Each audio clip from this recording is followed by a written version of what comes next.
আজকে আপনাদের কাছে খুব দুঃখ প্রকাশ করতেছি। আমার যে আরোহী ইলেকট্রনিক্সের যে সাউন্ড সিস্টেমের এমপ্লিফায়ারটা ছিল আজকে ফার্স্ট নষ্ট হয়েছে। আর এটা নষ্ট হওয়ার কারণটা আমি কিছুটা পেয়েছি, স্পিকারে তার হয়তো বা ওনারা জোড়া দিয়ে বড় করে নর্মাল তার দিয়ে শর্ট করে করছে। তো আমার ওই সাইডটা ঠিক আছে, এই সাইডটার সমস্যা। এই সাইডের এমন একটা সমস্যা, এটার ফিউজ কাটেনি কিন্তু আপনার কোনো গিট নাই, সামনে পাওয়ারের কোনো ইয়া নাই, শুধু প্রোটেক্টটা কোনো রকম বিনবিন করে জ্বলতেছে। আপনাদেরকে যদি বোর্ডটা দেখা, এটা অনেক আগের একটা বোর্ড। এই বোর্ডটা আসলে মার্কেটে পাওয়া যায় না। এই বোর্ডটা খুবই কোয়ালিটিফুল, প্রায় 5 বছর বয়স এই বোর্ডটার। তো এই বোর্ডটা আমি কখনো বাতিল করার চিন্তাধারা করব না। এটার যখন পার্টস, বিভিন্ন কম্পোনেন্ট যখন মরিচা চলে আসবে, তখন এই বোর্ডটাকে আবার সম্পূর্ণ পার্টসগুলোকে চেঞ্জ করে আমি ব্যবহার করব। এখানে দেখতে পাচ্ছেন এটা 55-055 ট্রান্সফরমার দেওয়া রয়েছে। এটা 17 নম্বর 14 নম্বর তার দিয়ে ব্যবহার করা হয়েছে। আর এখানে জাহাজের 22,000 মাইক্রোফ্যারাড 160 ভোল্টের ক্যাপাসিটার আমাদের এই বোর্ডটা।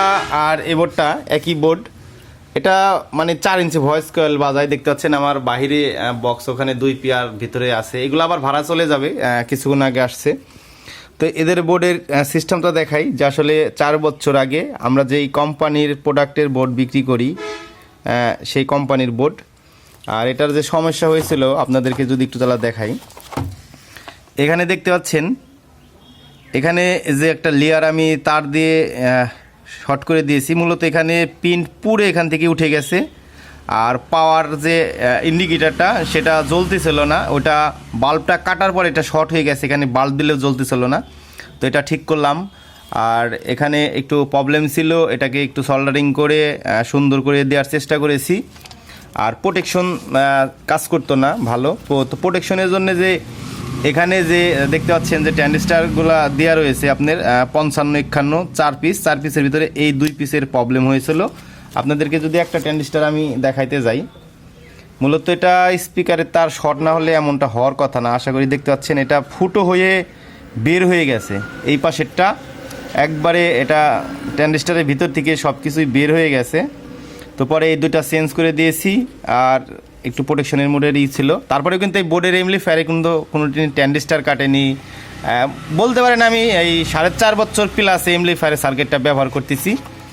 তো এই ধরনের ট্যান্ডিস্টার নষ্ট হয়ে গেছে, সেট বারবার নষ্ট হয়ে যায়। আমরা লোকাল ভাড়া মারি, আপনারা সবাই জানেন, মিক্সার দিয়ে। এই হচ্ছে সার্কিটের কোয়ালিটি।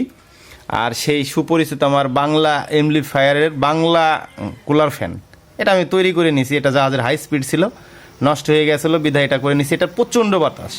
আপনি মার্কেটে যে 3 ইঞ্চি ফ্যানগুলো পাওয়া যায়, ওর 3টার উপরে বাতাস দিবে একা, এত স্পিড। আর আমার মেশিন সারা রাত বাজায়, আপনি হিট করতে পারবেন না। যারা বিশ্বাস না করবেন চলে আসবেন আমার লোকেশনে, এসে টেস্ট করবেন। আর এই হচ্ছে আমাদের সামনের ডায়াল। তো আজকে মনের দিকে একটু খারাপ লাগতেছিল, তো যাই হোক আমাদের স্পিকার দিয়ে টেস্ট করতেছি। এটাকে এখন ট্যান্ডিস্টারগুলো ফিটিং করব। আর আপনাদের একটা জিনিস দেখাই, আমি জাহাজের মাল কিসের জন্য ব্যবহার করি। এ দেখতে পাচ্ছেন, এই হচ্ছে তার হিট সিন। এটার ফিটনেস কি পরিমাণে মোটা আপনারা একবার ভাবেন। এটাকে অনেক চিন্তাধারা করে সেটিং করেছি। এটার অনেক ওয়েট, প্রায় 3 কেজি প্লাস ওয়েট আছে, সেই কোয়ালিটির হিট সিন। এটা হিট করা আসলেই এই ট্রান্সফরমার ব্যাপারে অসম্ভব। আজকে দিনে খুবই গাড়ি চলতেছে আমাদের রাস্তায়, সেই জন্য আমি আন্তরিকভাবে দুঃখিত। এই ট্যান্ডিস্টারগুলো এখন লাগাবো। এখন 3টা পাই বেজে গেছে, কিন্তু খাওয়ার মতন সময় হয়নি, যেহেতু এই সেটটা আবার ভাড়ায় পাঠাবো। তো সবাই দোয়া করবেন। আর আমার জন্য একটু জ্বালা সবাই ভালোবাসার মনের একটু আভাস আপনারা সবাই দিবেন। আশা করি সবাই ভালো থাকবেন, সুস্থ থাকবেন। আল্লাহ হাফেজ।